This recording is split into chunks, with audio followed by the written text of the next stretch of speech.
Hello. Salut! Ahoy. Hola! Welcome to Sound of Mobility, a project funded by Erasmus Plus and the European Union through the French National Agency, where we will help you explore travel opportunities for young people. With the help of ESN Spain, Rural Youth Europe, ESN France, European Dialogue and debunk. Keep listening to gain skills and get inspired to go abroad.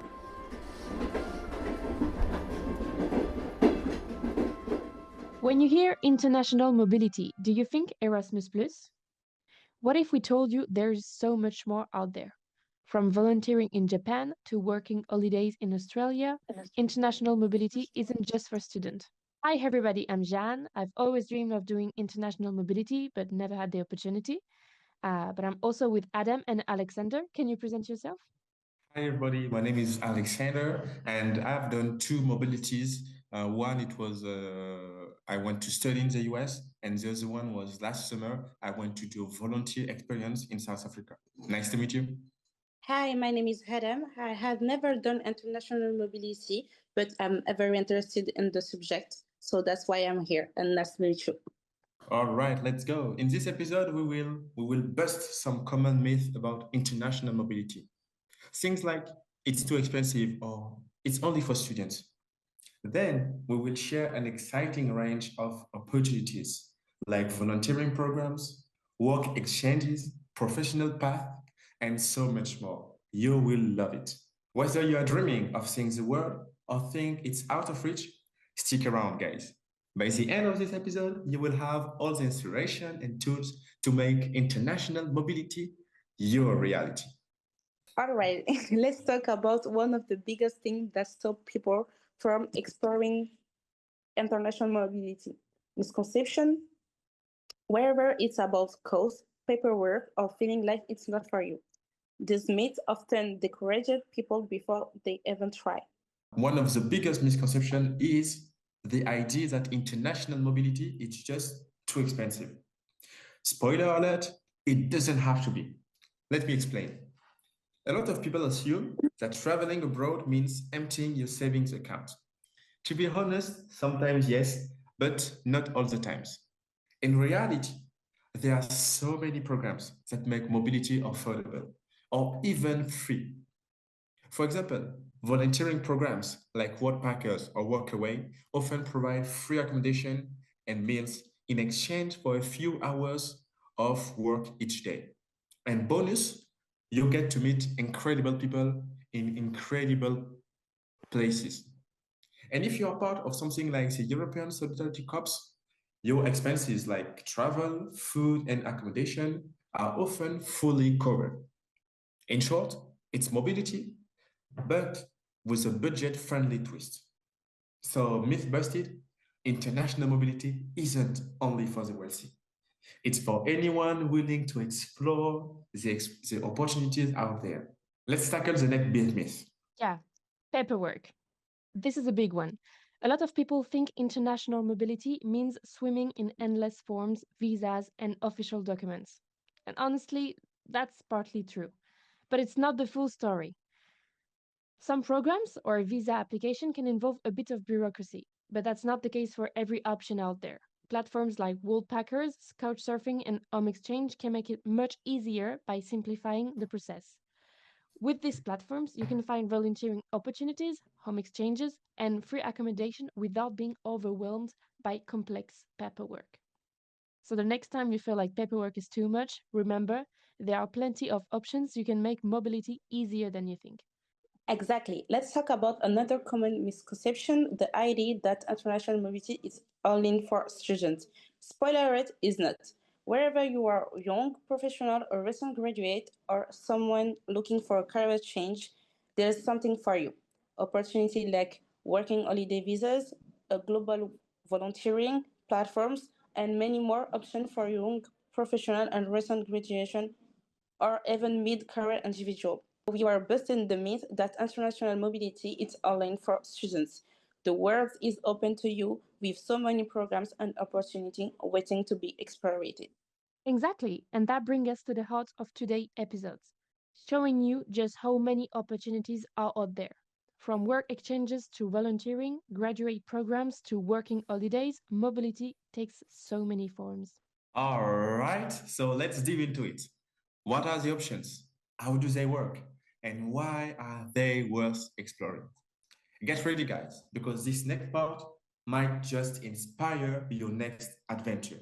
So the first alternative is a global volunteers platform like WOF, Worldwide Opportunities on Organized Farm, or United Nations Volunteers that allow you to make a global impact even beyond Europe. These platforms are great for those who want to live a rich experience at locals while contributing to local or global initiatives. It's a wonderful way to travel responsibly and integrate new cultures. So another alternative can be working holidays visas. The working holidays visas allow European citizens to travel and work in the countries like Canada, Australia, or Japan. It's a great opportunity to allow you to fund your travels while gaining professional experience in the fields you are interested in.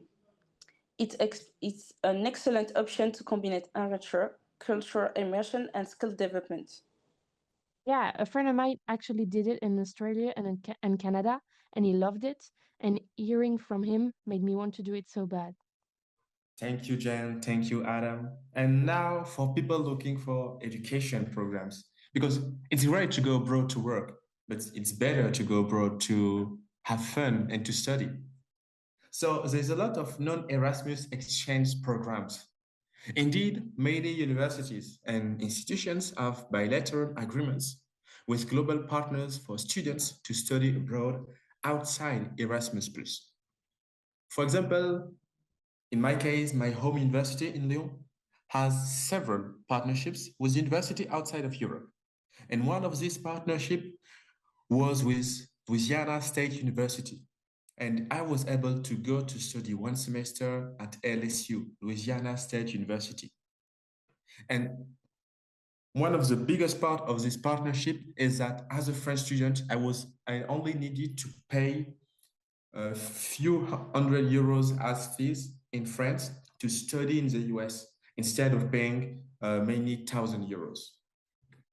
But another part of the non-Erasmus exchange program can be like with private companies. And the most famous one is EF, Education First.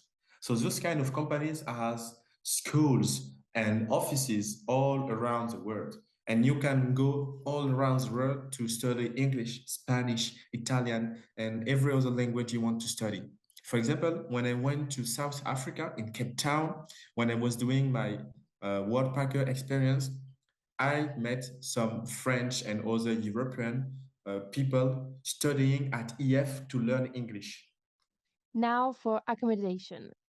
Platforms like couchsurfing or home exchange can offer great opportunities to find free accommodations. So, couchsurfing connects you with hosts who offer a free place to stay in their private homes, which is allowing you to meet new people and immerse yourself in local culture. For home exchange, it lets you swap homes with someone else, providing free accommodation while you travel. I've used it few times, and it was able to meet new people in the place I was visiting, and I loved it. I loved the experience, and I really recommend it. Wow, that's incredible. I didn't know about M Exchange. But speaking about free accommodation, I can guys advise you to do backpacking. And especially with some applications, platforms called Worldpackers and Workaway.